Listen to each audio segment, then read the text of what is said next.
नमस्कार, मैं हूं प्रवीण दुबे। मध्य प्रदेश में सियासी दलों का सबसे बड़ा इम्तिहान। 27 सीटों के उपचुनाव की तारीखें अभी घोषित नहीं हुई, लेकिन कांग्रेस ने मैदानी तैयारी मजबूत करने समय रहते उतार दिए खिलाड़ी। उपचुनाव वाली 15 सीटों पर कांग्रेस ने आज किया उम्मीदवारों का ऐलान। जिन सीटों पर प्रत्याशी घोषित किए गए हैं उनमें ग्वालियर चंबल की वो 9 सीटें भी शामिल हैं, जहां कांग्रेस छोड़कर बीजेपी के हुए सिंधिया समर्थक पिछले 5 महीनों से चुनावी तैयारी में जमीन आसमान एक किए हुए हैं।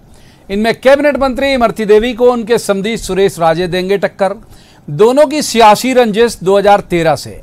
हालांकि 2018 के चुनाव में समधी जी ने समधन इमरती देवी के प्रचार का जिम्मा संभाला था। दूसरी अहम सीट ग्वालियर। यहां बीजेपी उम्मीदवार प्रद्युम्न सिंह तोमर के मुकाबले में कांग्रेस ने सुनील शर्मा को उतारा है। कभी सिंधिया के कट्टर समर्थक रहे सुनील शर्मा को क्या सिंधिया का साथ छोड़ देने के इनाम बतौर मिला है टिकट? बाकी ग्वालियर सीट के 35,000 ब्राह्मण वोटर पर भी है कांग्रेस की निगाह। भांडेर और बमोरी सीट पर पहले से तय माने जा रहे फूल सिंह बरैया और कन्हैयालाल अग्रवाल यानी केएल अग्रवाल के नाम पर ही मोहर लगी है। और सांवेर में नाम के ऐलान के पहले से उम्मीदवार की तरह पेश आ रहे प्रेमचंद गुड्डू ही तुलसी सिलावट के मुकाबले में हैं। लिहाजा इस नाम में किसी को कोई हैरत नहीं होनी चाहिए। 15 सीटों पर घोषित किए गए नाम कांग्रेस के कई दौर के सर्वे का नतीजा है या कमलनाथ की निजी पसंद? सवाल अब यह नहीं है। सवाल यह है कि इनमें से कितने उम्मीदवार कांग्रेस की उम्मीद बन पाएंगे। शब्द पर गौर करिएगा। सवाल यह है कि इनमें से कितने चेहरे बीजेपी को टक्कर कड़ा मुकाबला देने लायक देंगे। वैसे बीजेपी कह रही कि बिकाऊ और टिकाऊ के नारे पर चुनाव मैदान में उतरी कांग्रेस ने टिकने वाले उम्मीदवार नहीं उतारे। तो आज एमपी की सबसे बड़ी सियासी खबर पर सबसे बड़ी बहस और सवाल। चुनावी दंगल में उतरे खिलाड़ी, कहां कितनी तैयारी? सवाल उठ रहे हैं तो जवाब तो देना होगा, लेकिन आपको सबसे पहले हम दिखाते हैं अपने हमारे साथ गेस्ट जो है वो कौन कौन लोग हैं। अगले 20 मिनट में हम 15 विधानसभा सीटों का ओवरव्यू करेंगे। कहां चुनौती, कहां टक्कर, कहां कौन ताकतवर और कौन है कमजोर कड़ी। हमारे साथ जो मेहमान हैं सबसे पहले उनका परिचय मैं आपसे करा दूं। हमारे साथ हैं विजेंद्र सिंह राठौर, ये कांग्रेस के वरिष्ठ नेता हैं, पूर्व कैबिनेट मंत्री हैं। विजेंद्र जी का बहुत बहुत स्वागत करता हूं मैं। दूसरे मेहमान उमाशंकर गुप्ता हैं, ये बीजेपी के वरिष्ठ नेता हैं, ये भी पूर्व कैबिनेट मंत्री हैं। बहुत स्वागत है विजेंद्र जी, उमाशंकर जी का। और तीसरे मेहमान है हेमंत शर्मा, ये पत्रकारिता का बहुत चर्चित चेहरा है, अच्छे राजनीतिक विश्लेषक हैं, इंदौर से हमारे साथ हैं। हेमंत जी का भी बहुत बहुत स्वागत है। शुरुआत कर लेते हैं विजेंद्र जी से, क्योंकि आज का दिन तो उन्हीं का है। विजेंद्र जी, इलेक्शन अनाउंस नहीं हुआ, मेरी लगभग 25 साल की पत्रकारिता हो गई, मैंने शायद मेरे सर्वोत्तम संज्ञान में ये पहला मौका देखा है कि चुनाव घोषित नहीं हुए, कैंडिडेट घोषित हो गए। क्या वजह है सर इसकी?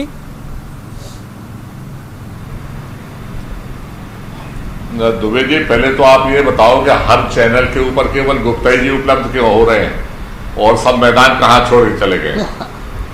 और उधर दोस्त हैं आपके बहुत अच्छे।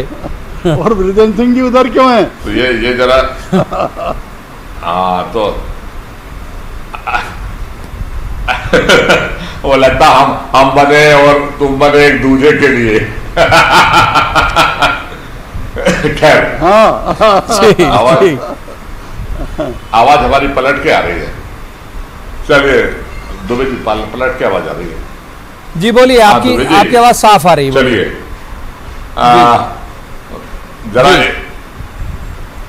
आज जो है, अभी तक हमारे मित्र लोग बड़े परेशान हुआ करते थे और जिनको आज ये महिमा मंडित कर रहे हैं, जिनको बिल्कुल पलक पावड़े बिछा के अपने साथ ले रहे हैं और टाइगर को एक ही जंगल में 2 टाइगरों को लिया है।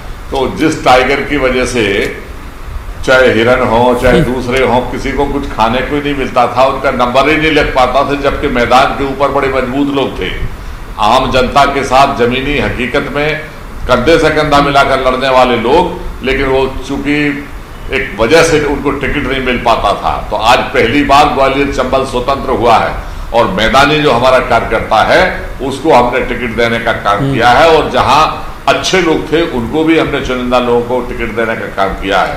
ये वही हमारे मित्र लोग हैं जो कहा करते थे कि कांग्रेस के पास तो उम्मीदवार नहीं है और हमने एक दो बार कहा तो इन्हें लगता था अरे कांग्रेस के पास एक नहीं, हर सीट के ऊपर 10-10 उम्मीदवार हैं, हमें चयन करना मुश्किल हो रहा है कि उस काबिल सब हैं, इसमें से अच्छे काबिल को कहां से लाएं। और आज 15 नाम हमने घोषित कर दिए। एक बात से मैं जरूर थोड़ा सा सहमत नहीं हूं दुबे जी, आपने कहा कि मैं ये देखूंगा कि कौन लोग हैं जो बीजेपी को टक्कर देंगे। अब ये भाषा पलट लीजिए, आप ये देखिए कि भाजपा में कौन है जो कांग्रेस और मध्य प्रदेश की जनता जनार्दन को टक्कर देंगे, क्योंकि ये चुनाव भाजपा और कांग्रेस का नहीं है, ये चुनाव भारतीय जनता पार्टी और मध्य प्रदेश की आम जनता के बीच में चुनाव है, जिसके साथ विश्वासघात हुआ है, जिसके मतों को बेचा गया है, जिसके साथ जो है गद्दारी की गई है, उसके साथ चुनाव है। तो ये भारतीय जनता पार्टी के ये जो बिकाऊ माल है, ये किसको टक्कर देगा, उसको कौन इनमें टक्कर लेने लायक है बीजेपी में। आप उस भाषा को अगर पलट लेंगे तो मुझे लगता है मध्य प्रदेश के लोगों को शायद अच्छा लगेगा। तो ये तो हालांकि आपसे शायद सुनने में चूक हो गई विजन जी, मैंने कहा था जनता देखेगी, मतलब जनता देखेगी कि कौन ताकतवर कौन कमजोर। एक बार उमाशंकर जी का रुख कर लेते हैं, क्योंकि उसी बात का सिरा पकड़ के जाऊंगा जो सिरा पकड़ाया विजयन जी ने। उमाशंकर जी, बहुत दम से आपकी पार्टी के तमाम लोग ये बात कहते थे कि इनके पास तो लोग ही नहीं है, ये तो खत्म है खेल इनका, इनको तो ढूंढे नहीं मिल रहे कैंडिडेट, और ये इलेक्शन अनाउंस होने से पहले इनने 15 सीट अनाउंस कर दिए। आपकी टिप्पणी उमाशंकर जी। देखिए दिवे जी, इस चुनाव में हमारे उम्मीदवार लगभग पहले से ही तय हैं और हमने बहुत पहले से ये उम्मीदवार तय कर रखे, और इसलिए भारतीय जनता पार्टी के हम लोग कहते थे कि इनको ढूंढे नहीं मिल रहे हैं। पहले तो दोनों ही पार्टियां बाद में डिक्लेयर करती थी, तो हमारे उम्मीदवार तो बहुत पहले से तय हैं, एकदम निश्चित हैं। और अभी जो आज कांग्रेस ने उम्मीदवार तय किए हैं, अब उसमें से भी जो बृजेंद्र सिंह जी आदरणीय जो शब्द का प्रयोग कर रहे हैं उनके साथियों के लिए, मैं तो नहीं करूंगा अपने साथियों के लिए, कि जो हमें छोड़कर कांग्रेस में गए उनके लिए बृजेंद्र सिंह जी क्या शब्द कहेंगे, कि आखिर उनको जनता क्या देखेगी। मेरा ये कहना है कि जनता सबको देख रही है, कांग्रेस को भी बीजेपी को भी, और 15 महीने का कांग्रेस का कुशासन भी जनता ने देखा है। और आप ये देखिए कि आखिर क्यों इन सब लोगों को कांग्रेस में विधायक और मंत्री के रूप में काम कर रहे थे, उनको कांग्रेस छोड़ना पड़ी। ज्योतिरादित्य जी को क्यों कहना पड़ा कि मैं सड़कों पे आऊंगा अगर जनता का काम नहीं हुआ, और आप इतने अहंकार में थे जो अभी भी दिख रहा है कि आप चले जाइए सड़कों पर, और अभी भी ये कहना, इसका मतलब आप क्या कर रहे थे। 47 में देश आज़ाद हुआ, 52 से चुनाव शुरू हुए, और तब तक फिर अभी तक आपने ग्वालियर चंबल संभाग की जनता को गुलाम बना के रखा था। सिंधिया जी, ज्योतिरादित्य जी तो आओ हमारे साथ आए हैं, इसके पहले तो आपके साथ ही थे। तो आप अगर उनकी बात सुनते थे, उन्हीं की मानते थे, तो उन्हीं की गुलामी करते थे, वो जनता को गुलाम बना के कर रखा था। तो आपने जनता के साथ धोखाधड़ी की है, और इसलिए जनता ये सब समझती है। जनता बारीकी से देख रही है कि कौन सी सरकार हमें बेहतर सुविधा दे सकेगी, शिवराज की भारतीय जनता पार्टी की शिवराज सरकार या कांग्रेस की कमलनाथ सरकार। तुलना करने के लिए वर्तमान मतदाता को भी आज बड़ा स्पष्ट उनके सामने दोनों का काम है, और उसके आधार पर जनता मन बना के बैठी है। हम हवा में बातें कुछ भी करते रहें, उम्मीदवार 15 डिक्लेयर किए हैं और आप 12 कर दीजिए, 27 उम्मीदवार चुनाव मैदान में लड़ेंगे, और चुनाव की तैयारी में मुझे लगता है कि अब जनता सब देख रही है और वही फैसला करेगी। और जो आपने कहा, मैं बिल्कुल सहमत हूं कि कौन किसको टक्कर देगा, कौन चित रहेगा, ये जनता बड़ी बारीकी से मध्य प्रदेश की करती है। बिल्कुल, मैंने जनता ही शब्द इस्तेमाल किया था, हालांकि शायद विजन जी को कुछ थोड़ा कंफ्यूजन हुआ। हेमंत शर्मा जी हमारे साथ हैं, मालवा के बहुत, मतलब मध्य प्रदेश के, देश के बहुत बड़े जर्नलिस्ट हैं और बहुत अच्छे राजनीतिक विश्लेषक हैं। चूंकि इस वक्त इंदौर में हैं तो मालवा को बेहतर समझते हैं, मालवा के मसले पे उनसे बात करेंगे।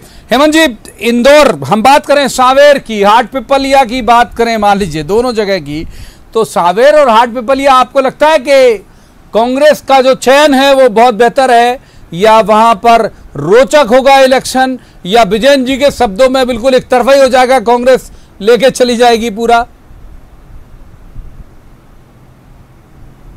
नहीं, कुछ भी एक तरफा नहीं हो रहा है। मैं बिल्कुल इससे सहमत नहीं हूं। जो लग रहा है आज जो सूची आई है, इसके बाद एक चीज स्पष्ट है कि कांग्रेस ने जो अपने सबसे बेहतर जो कैंडिडेट हो सकते थे, चाहे वो सामेर में प्रेमचंद गुड्डू हो या वहां पर बघेल हो, वो एक अपना बेस्ट जो कैंडिडेट हो सकता था वो कांग्रेस ने दिया है। और इससे ये तय है कि चाहे वो सामेर हो, चाहे वो यहाँ हो, हाटपिपलिया हो या इवन आगर हो, ये तीनों जगह पे अच्छी मुकाबला अच्छा होगा, फाइट अच्छी होगी, ये बिल्कुल तय बात है।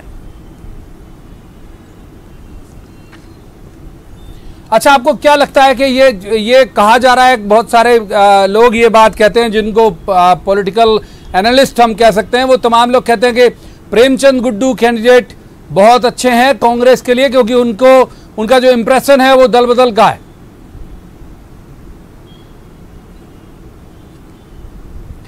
देखिए, गुड्डू जब किसी पार्टी से चुनाव लड़ते हैं, किसी पार्टी में जाते हैं, तो उनके साथ अपना एक वेटेज होता है। वो वेटेज अच्छा भी है और बुरा भी है। वो अपने साथ एक अच्छाई का थैला लेके चलते हैं और एक बुराई का थैला भी लेके चलते हैं। तो मैं जैसा कि मैं दिखाया, बड़े नेता हैं, सांसद रह चुके हैं, विधायक रह चुके हैं, पार्टी में संगठन में बड़े पदों पर रह चुके हैं, और तुलसी सिलावट के सामने मुझे लगता है कि उनसे अच्छा कैंडिडेट कांग्रेस के पास कोई दूसरा नहीं हो सकता था। जो फाइट गुड्डू दे सकते हैं तुलसी सिलावट को, वो फाइट कोई और नेता कांग्रेस का नहीं दे सकता। लेकिन अभी ये कहना कि गुड्डू उसको कोई क्लीन स्वीप कर देंगे या बहुत अच्छी स्थिति में होगी, वैसा मामला नहीं है।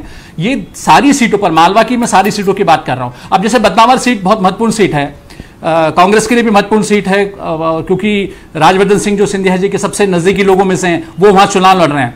लेकिन अभी तक कांग्रेस के पास वहां कोई कैंडिडेट नहीं है, ये एक बड़ा मामला है। सुवासरा एक और कैंडिडेट है डंग के सामने, वहां उनके पास, कांग्रेस के पास कोई कैंडिडेट नहीं है। तो ये वो सीटें हैं जहां अभी भी कांग्रेस को बड़ा संघर्ष करना पड़ रहा है। इन सीटों पे आज की स्थिति में आप देखें तो 80 to 90% बीजेपी के फेवर में। सामेर आप मान सकते हैं कि सामेर 50-50 पे खड़ा हो सकता है, लेकिन अभी भी वो स्थिति नहीं। अभी 60%, 60-40 का आप रेशो बीजेपी के फेवर में नजर आ रहा है। हाटपिपलिया की अगर बात करें तो हाटपिपलिया में मामला खाती समाज का ज्यादा महत्वपूर्ण मामला है। खाती समाज जो अभी तक वहां 50% वोटिंग जो है वो बीजेपी के फेवर में करता आया था, अब हो सकता है कि वहां 80% वोटिंग हो। वो एक जो प्लस जाना है वहां हाटपिपलिया में बीजेपी के फेवर में। तो अब ये चूंकि उन्होंने वहां एक ठाकुर कैंडिडेट दिया है, तो किस तरीके से अब वहां के रिजल्ट आएंगे, ये अब बड़ा देखना बड़ा रोचक होगा, क्योंकि अब वहां जो है वो कहीं ना कहीं एज थोड़ा सा बीजेपी को मिला है। ये 3 सीटें जो हैं वो इनका, लेकिन निश्चित तौर पर सामेर एक ऐसी सीट है, चूंकि सामेर इंदौर को भी प्रभावित करती है, सामेर इंदौर को प्रभावित करता है, क्योंकि दोनों जो नेता हैं वो दोनों रहते इंदौर में हैं। दोनों इंदौर से जाते हैं चुनाव लड़ने के लिए, रोज दोनों सुबह निकलते हैं चुनाव की सारी तैयारियां करने के लिए, इंदौर से जाते हैं सामेर। तो सामेर एक ऐसी सीट है कि जहां हर तरीके से, जहां एक तरफ बीजेपी पूरे अपने कैडर के साथ, अपनी ताकत के साथ, जिस तरह बीजेपी हमेशा चुनाव लड़ती है वैसे लड़ रही है, गुड्डू का अपना एक धनबल से चुनाव लड़ने का एक अपना तरीका है, एक अपना दमदारी के साथ चुनाव लड़ते हैं जिसको कहा जाएगा। तो एक जो अगर सामेर की बात करें तो एक बड़ा रोचक मुकाबला जो है, मुझे लगता है कि मालवा में इस समय सामेर में जो देखने को मिलेगा वो शायद मालवा में और कहीं देखने को नहीं मिले।